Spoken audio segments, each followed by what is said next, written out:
নমস্কার। খনার বচন অনুষ্ঠানে আপনাদের সকলকে আন্তরিক স্বাগত জানাচ্ছি। এই অনুষ্ঠানে আপনাদের আলাদা করে বলার কিছু নেই, আপনারা সকলেই খনামা সম্পর্কে সমূহ পরিচিত, অবহিত। আমি আজকে আপনাদের এখানে প্রথম এলাম, যদিও আমার সঙ্গে খনামার পরিচয় দীর্ঘদিনের। তার বহু কাজের প্রত্যক্ষ সাক্ষী আমি। তাকে সামনে থেকে বসে অনেক কিছু করতে দেখেছি, বিস্মিত হয়েছি, মুগ্ধও হয়েছি। তিনি তার সম্পর্কে কি বলা হয় আপনারা জানেন, তবু আরেকবার আমি আপনাদের স্মরণ করিয়ে দিই।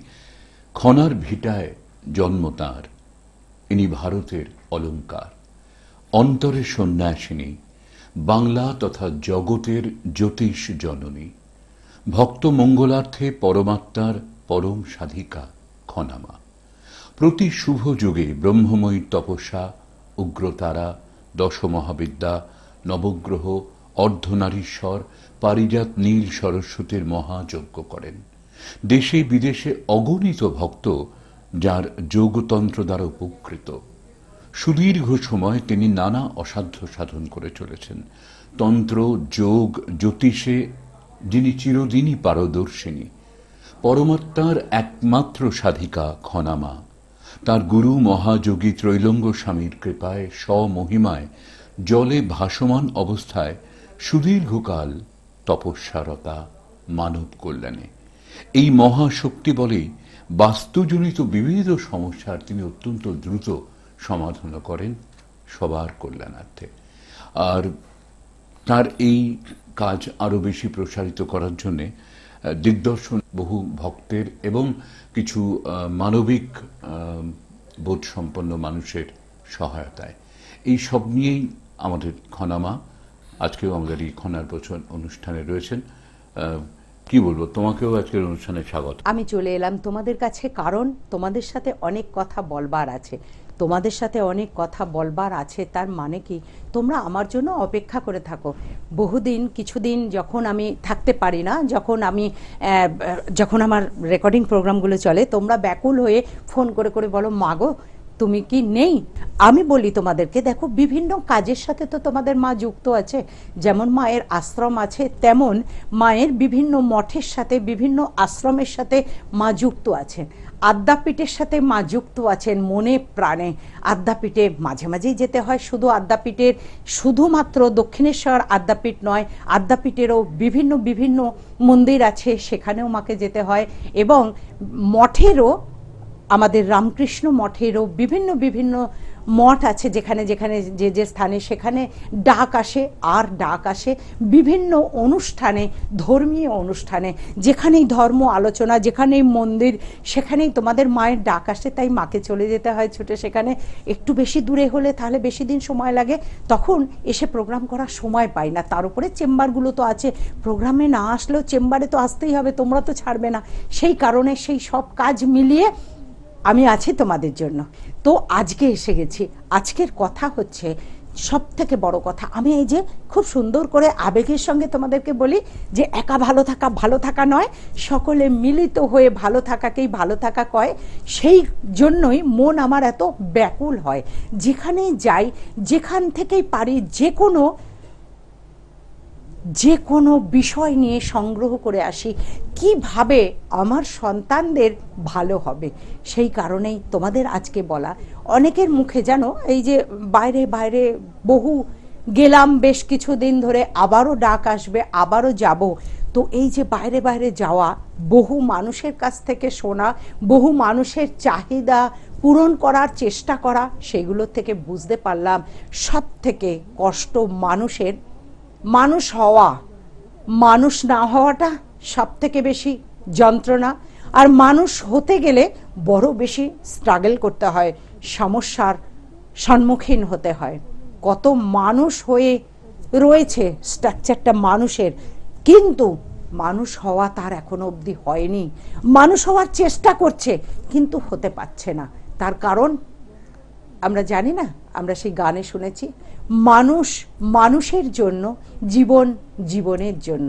তার পরের লাইনটাই আমরা শুনেছি, মানুষ মানুষকে জীবিকা করে। মানুষ মানুষকেই তো কষ্ট দিচ্ছে, জীবিকা করছে, কষ্ট দিচ্ছে। আমরা যদি একটু ফিরে তাকাই, একটু ঘুরে তাকাই, আমাদের দেশের যে সমস্ত মহাপুরুষ, মহামানব, মহাপুরুষ বারবার ধরাধামে ধরা দিয়েছেন মানুষ গড়ার জন্য, মানুষকে মানুষ করে গড়ে তোলার জন্য। আমাদের ঠাকুর বলেছেন তোদের সকলের চৈতন্য হোক। এই চৈতন্য দরকার ভীষণভাবে, জ্ঞানের দরকার, বিবেক দরকার। কিন্তু কে যেন সবার অলক্ষ্যে একটা অশুভ শক্তি নিয়ে বসে আছেন, কোন সময় কার ওপরে সেই অশুভ শক্তি ভর করে তার সমস্ত কিছু ভালোগুলোকে চুরমার করে দিতে চাইছে। সেই জায়গার থেকে পরিত্রাণ দেওয়ার জন্যই আমার এই চেষ্টা। জানো তো, আমি তপস্যা করি। তোমরা বলো মা তুমি তো জলে স্থলে তপস্যা করো। হ্যাঁ গো হ্যাঁ, জলে স্থলে তপস্যা করি। তোমাদের এই মাকে তোমরা দেখো, মা পাহাড়ের ওপরে বসে জপ করছেন, তপস্যা করছেন, হোমযজ্ঞ করছেন। তোমাদের এই মাকে তোমরা দেখো, মা গুহার ভেতরে বসে দীর্ঘ 21 দিন ধরে জপ করছেন, তপস্যা করছেন। তোমাদের এই মাকে তোমরা দেখো, মা জলে ভেসে জপ করছেন, তপস্যা করছেন। জলে ভেসে ভেসে জপ করতে করতে, তপস্যা করতে করতে মা দীর্ঘক্ষণ দীর্ঘদিন কাটাচ্ছেন তোমাদের মঙ্গলের জন্য। তোমরা দেখো মা বিভিন্ন স্থানে বিভিন্ন জায়গায় বসে তপস্যা করে চলেছেন। হ্যাঁ গো হ্যাঁ, তপস্যাই করতে হয়, কারণ সন্তানদের মঙ্গলের জন্য, সন্তানদের ভালো করার জন্য। কারণ মানুষ হয়ে আমরা এসেছি, এটাই অনেক পাওনা। এ জীবন সার্থক, এ জন্ম সার্থক। আমরা মানুষ হয়ে এসেছি। মানুষ হয়ে আসতে গেলে কি করতে হয়? সুন্দর একটি মন নিয়ে বহন করতে হয়। কিন্তু যার এই সুন্দর মনেতে বিকৃত হয়ে গেছে, সুন্দর মনটিতে যার আঘাত লেগে গেছে, তাকে কি করতে হবে? তাকে সেই স্থান থেকে উদ্ধার করতে হবে, রক্ষা করতে হবে। কারণ কি? স্বামীজি বলেছেন মানুষকে রক্ষা করো, উদ্ধার করো। এই মানুষকে রক্ষা করা, উদ্ধার করা কার পক্ষে সম্ভব? সেই মানুষেই পারবে মানুষকে রক্ষা করতে। সেই মানুষেই পারবে সেই সব জিনে নিজে জিনে যেই ফাঁদে পা দিও না, জেনে তত্ত্ব এইগুলো জানতে হবে। আর স্বামীজি বলেছেন শুভ কর্মে শুভ, মন্দে মন্দ ফল, এ নিয়ম রোধে নাহি কারো বল। তাহলে আমরা তো জেনেছি শুভ কর্মেতে শুভ আর মন্দেতে মন্দ ফল, এই নিয়ম রোধবে নাহি কারো বল। তাহলে আমাদের সম্বল আত্মবল, আমাদের সদাই সম্বল। আত্মবল করে আমাদেরকে এগিয়ে চলতে হবে। ছোট ছোট ছেলে মেয়েদেরকে আগে আমাদেরকে গড়ে তুলতে হবে। সেই ছোট ছোট ছেলে মেয়েরাই একদিন বড় হবে, একদিন স্বামীজি হবে, একদিন নেতাজি হবে, একদিন তারাই সারদা মা হবে, একদিন ভগিনী নিবেদিতা হবে। এক এক রূপে তারা ধরাধামে আসবে। সেই মনের জোর করে আমাদের তাদেরকে গড়ে তুলতে হবে। তার জন্য দরকার প্রকৃত মা, প্রকৃত মায়ের দরকার, প্রকৃত বাবার দরকার। বাবা কি করবেন? সন্তানদের সমস্ত কিছু প্রয়োজন, চাহিদা মেটাবে বলছি না, প্রয়োজন মেটাবে। সন্তান বড় হতে গেলে, পড়াশোনা করতে গেলে, মানুষ হতে গেলে যা যা কিছু প্রয়োজন, পিতার কাজ সেই প্রয়োজনগুলোকে মেটানো, চাহিদা পূরণ করা নয়। চাহিদার শেষ নেই, প্রয়োজন একটি লিমিটেড জায়গায় থাকে, যেটা আমার প্রয়োজন। চাহিদার লিমিট থাকে না। চাহিদা নিজে বড় লোভী, তাই চাহিদাকে ত্যাগ করো, প্রয়োজনকে আপন করো। যেটুকুন প্রয়োজন সেটুকুন। যেমন তোমার জল পিপাসা পেয়েছে, তোমার যতটুকু জলের প্রয়োজন শরীর চাইছে, তুমি ততটা জলই খাবে, তার বেশি তুমি খেতে পারবে না। ঠিক জীবনকে প্রয়োজনীয়তা নিয়ে আসতে হবে জীবন গঠন করতে গেলে। প্রকৃত মা কি করবেন? মা সন্তানের মনটাকে তৈরি করে দেবেন। মা হতেই, বংশ হতেই, মা মানে শুধু একটি মাকে বলছি না, মা, ঠাকুমা, কাকিমা, জেঠিমা, মামিমা, এই মাতৃস্থানীয় মহিলারা, তাদের কাছ থেকেই কিন্তু সন্তানেরা শিখবে। সেই জন্য ভালো মা চাই। আমাদের দেশে যতবার, একাধিকবার মহাপুরুষরা এসেছেন, তারাও এই কথা বলেছেন। তারা মানুষকে ভালোবেসেছেন। তারা বলেছেন প্রকৃত জননী দরকার। প্রকৃত জননী না হলে সন্তানের ভিত স্থাপন হবে না। শুধু জন্ম দেয়া, প্রসব করাটাই মা হওয়া নয়, তারপরে ওইখান থেকে মা হওয়ার শুরু, মাতৃত্ব শুরু। তারপরে সমস্ত জীবন ধরে গড়ে নিতে হবে সেই সন্তানটিকে। সেই গড়ে তোলার জন্য মাকে নিজেকে আগে সংযত, সংযমী, ধার্মিক, ভক্তিমতী এবং বুদ্ধিমতী হতে হবে, তবে সে পারবে তার সন্তানকে গড়ে নিতে। তো সেই তার সন্তানকে যখন গড়ে নেবে, সন্তানের যে সমস্ত বিক্ষিপ্ততা থাকবে সেইগুলোকে মা তার স্নেহ ভরা প্রাণ দিয়ে সেগুলিকে পূর্ণ করবে। আসো তোমরা দেখো, ছোট ছোট বাচ্চা ছেলে মেয়েদের হাত দেখাও, দেখে বলি, ছক দেখে বলি এই বাচ্চাটি বড় মিথ্যেবাদী। চলে এলাম অন্য প্রসঙ্গে, কিন্তু প্রয়োজনীয় প্রসঙ্গ। এই ছেলেটির, এই মেয়েটির বিদ্যার যোগ ভালো আছে, কিন্তু বিদ্যা করতে পারছে না, ভীষণ অন্যমনস্ক হয়ে যাচ্ছে। আর কি করছে? ভীষণ মিথ্যা কথা বলছে। তাকে সংশোধন করতে হবে, সাপোর্ট করা নয়, তাকে সংশোধন করা। তাকে সংশোধন করানোর জন্য তাকে বোঝাতে হবে, তাকে বলতে হবে, তাকে বোঝাতে হবে যে এটি ঠিক নয়। অনেক মা আছে নিজেরাই ভুল করে ফেলে, স্বার্থের লোভে সন্তানের মিথ্যাটাকে সাপোর্ট করে। এই আমি এখন এটা করেছি, তোর বাবা আসলে যেন বলবি না, ব্যাস হয়ে গেল। ওইখানেই কিন্তু সন্তানের জীবন বয়ে গেল। অর্থাৎ নিজের স্বার্থ চরিতার্থ করার জন্য সন্তানকে মিথ্যেবাদী শেখানো চলবে না। সন্তান যদি কখনো, ছেলে বা মেয়ে যদি কখনো কভু মিথ্যে কথা বলে ফেলে, তাকে তখনই বোঝানো, না বাবা মিথ্যে কথা। ছেলে বা মেয়ে যখন মিথ্যেবাদী হয়ে যাবে, শুরুতেই সাবধান। শুধু ছেলে মেয়ে কিন্তু আপনে আপ হয় না, একটা বংশগত ব্যাপার থাকে, একটা পিতামাতার ব্যাপার থাকে। পিতামাতাকে বারবার বলছি, ভালো পিতামাতা হও, ভালো বাবা মা হও। যেমন আমি সন্তানদেরকে শিক্ষা দিই, বলি যখনই, যে তোমরা কি করবে, সকালবেলা উঠে বাবা মাকে প্রণাম করবে। সকালবেলা উঠে বাবা মাকে প্রণাম করাটাই তোমাদের জীবনের প্রথম কাজ হবে, তোমাদের দিনের প্রথম কাজ হবে। বাবা মা তোমাদেরকেও বলা, বাবা মা হয়েছ, তোমাদের মান্তপন্তু, তোমাদের সন্তান তোমাদের চরণ ছুঁয়ে স্পর্শ করে প্রণাম করবে, তোমরা প্রাণ ভরে আশীর্বাদ করবে। কি আশীর্বাদ করবে? মানুষ হও, এই আশীর্বাদ করবে। তোমরাও তোমাদের পিতামাতাকে তৎসহ প্রণাম করবে। প্রণাম করে তবে প্রণাম নেবে। তোমাদের শ্বশুর শাশুড়ি, পিতা মাতা বা যে গুরুজন, গার্জেন, গুরুদেব, যার সঙ্গ লাভ, যার সান্নিধ্য লাভ পাওয়ার সৌভাগ্য তোমার হয়েছে, সেই সৌভাগ্যের ওপরে মাথা ঠুকবে। অর্থাৎ ভক্তি ভরে প্রণাম করবে। শুধু জাস্ট নিচু হয়ে প্রণাম করা নয়, সুন্দরভাবে ভক্তি করে প্রণাম করবে।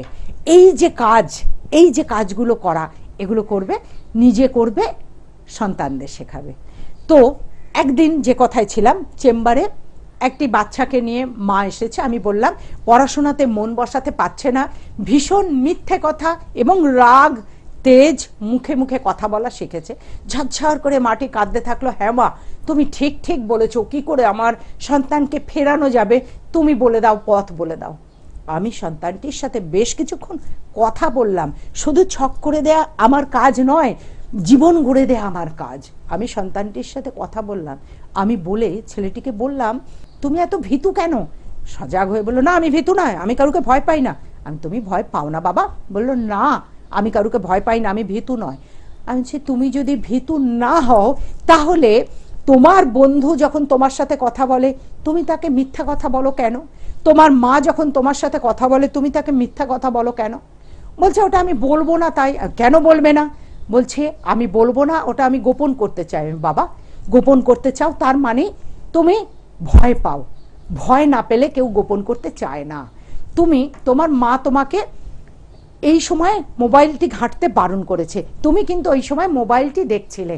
মা যেই রুমে এসে গেল, মোবাইলটাকে সরিয়ে পড়তে আরম্ভ করলে, করে তুমি মাকে বললে, আমি তো সেই থেকে পড়ছি। তার মানে তুমি মাকে ভয় পাচ্ছ? তার মানে তুমি বুঝতে পারছো তুমি অপরাধমূলক কাজ করেছো? তুমি মোবাইলটি দেখা এখন সময় নয়, তুমি দেখেছো, সেই কারণে তুমি মোবাইলটিকে সরিয়ে দিলে। তার মানে তুমি মাকে ভয় পেয়েছো। এই ভয়, ভয় চিত্তে রাখবে না। অর্থাৎ ভয় কখন করতে হয়? যখন মানুষ ভুল কথা বলে, ভুল পথে চলে, সে বড়রাই হোক আর ছোটরাই হোক, তখনই মানুষ মানুষকে ভয় পায়। যখন মানুষ সঠিক পথে চলে, তখন ভয়কে জয় করতে পারে। তাই এসো, আজকের এই শুভ দিনে আমরা সকলে মিলে একসঙ্গে প্রতিজ্ঞাবদ্ধ হই, আমরা সকলে ভয়কে জয় করব।